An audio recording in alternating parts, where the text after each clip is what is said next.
Good evening. All right, I'm going to get started right away with problem 22. So let me share the screen.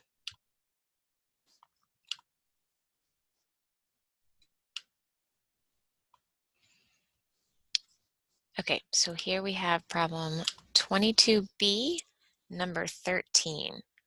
And this one's kind of tricky because we have possibilities for the 4 different ways to factor it and for the 6 different ways to factor it.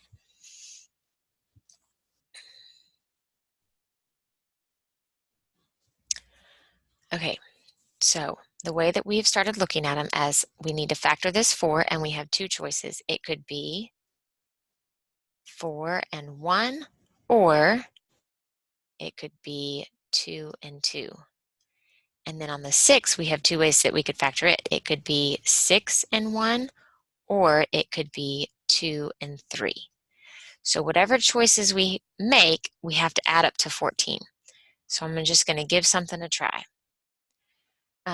Now, if we did 4 and 1 and 6 and 1, we could pair the one with the 4 and the one with the 6, and that would give us adding up to 10. Or we could pair the other way, the 4 and the 6, which would be 24 plus one more. So these 2 sets at least don't go together. So I'm just going to guess at this point, and I'm going to just use the 2 and 2. It's also a little bit easier because then whichever set I use over here, I don't have to worry about which side, which one it goes with, because they're both 2.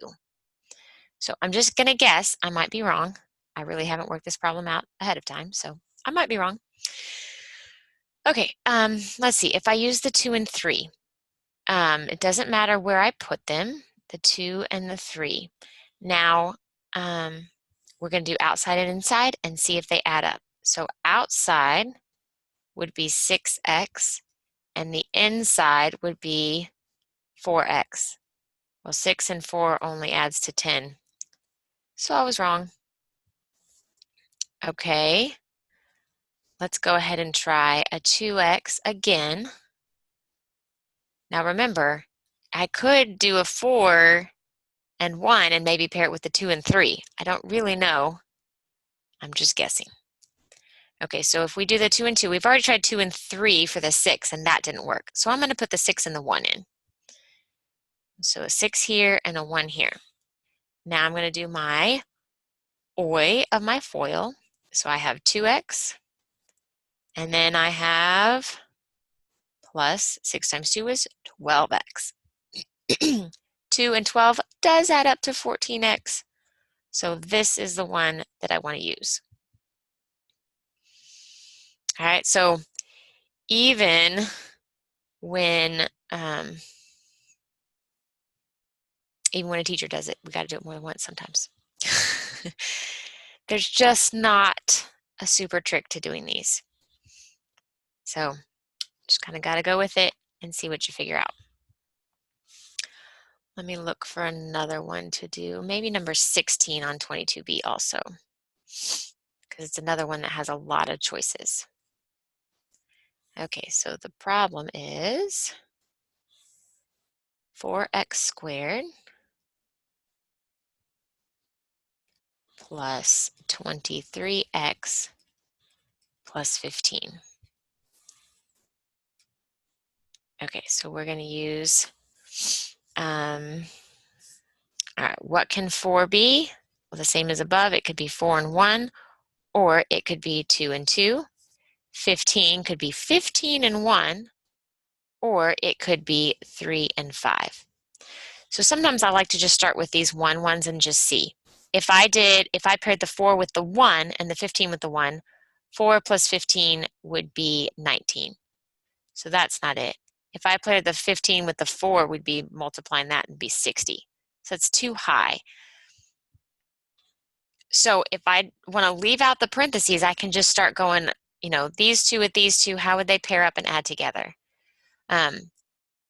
So I know that the 4 and the 1 and the 15 and the 1 aren't going to be our 2 choices. Now we could have 15 and 1 and 2 and 2. So let's try that. Because 2 and 2, there's not a reverse way to do it. They're both the same number. So 15 times 2 is going to give me 30, plus 2 more that's too big also. So what I can determine is I'm not going to be using 15 and 1 because it didn't work out with either set. So instead of writing them out like we did on the last one, if I just keep working from here, let's try 4 and 1 with 3 and 5.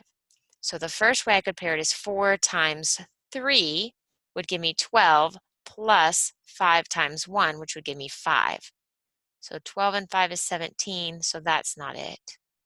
What if I paired it the other way? 4 times the 5 is 20, and that would leave the 3 times the 1, and that would be 3. So that's 23. Okay, so I know that I'm using this set with this set.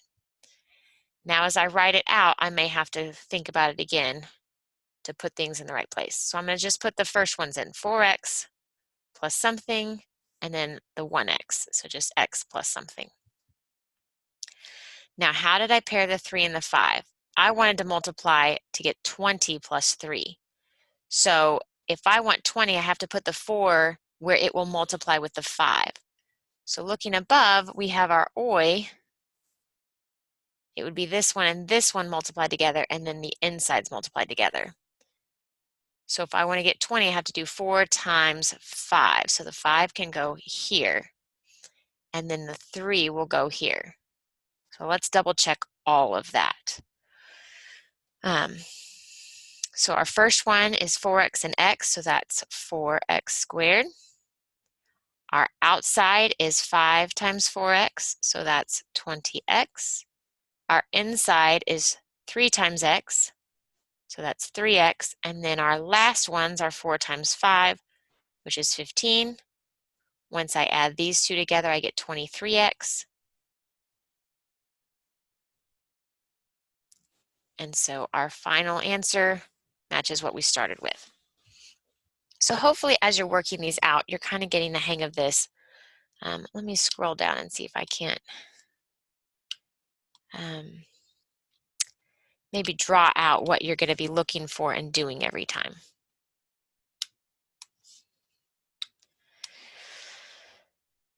All right, so using this example again, this part and then this one. We're going to be doing some number and x, some number and x. So I don't know how to really color code this, but this one is going to come from our first. All right, and then this one is going to come from multiplying our last. Okay, so we know that whatever factors we have for 15 are going to go in the last circles. And whatever factors we decide for 4x squared are going to go in the green circles. And then to get 23, we still are multiplying outside and inside. So there's multiplication and addition to get this middle term. So we multiply here and we add it to what we multiply here. Okay, so the middle term is probably the trickiest to figure out. But again, we're just taking factors possible for the green, factors possible for the purple, and then how do we pair them that we can multiply the different pairs to add up to what's in the middle. So hopefully as you start to work these, you're able to do a little bit more in your head than to writing it all out. But again, if this week you need to be writing out, like we did in the first one, writing out a couple different ones and figuring out which one works, then do that. You know, write out more than one, cross it out, then circle the one that does work, your final answer. All right, let me look and see if there's any more on the homework that we might want to do.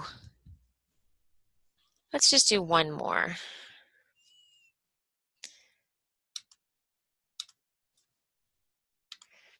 Okay, let's do 22D. This one might be a little bit easier, just to get another example in. Number 7. So we have 4x squared plus 11x plus 7. So this time, for 4, we still have two sets of factors, 4 and 1 or 2 and 2. But 7 is a prime number, so there's only one set of factors there, 7 and 1. So as I write out my parentheses, I have plus signs in the middle. I may go ahead and put what I know has to be. This one only has one choice, so it has to be 7 and 1. So now I'm going to think, oh, if I tried 4 and 1, let's see, if I put the x here and the 4x here, then what am I going to be multiplying together? I'd have the outside and the inside. This would just be 1, be x, and this would be 7 times 4. Oh, that's 28x. That's too big. So that doesn't work. So let's try again.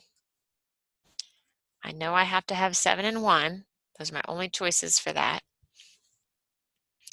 If I did it the other way, what if I just switched the 4x and the x? 4x and the x. So now I'm going to multiply my my outside and my inside. And get 4x times 1 and 7 times x. And what does this add up to? Oh, that's it. That adds up to our 11x. So since it adds up to the 11x, and if we know that we put in our first that multiply together to be our first, and our last that multiply together to be our last, then we know that this one is correct. Okay, hopefully that helps you. Again, if you have more questions, feel free to email me, and I will see you on Monday.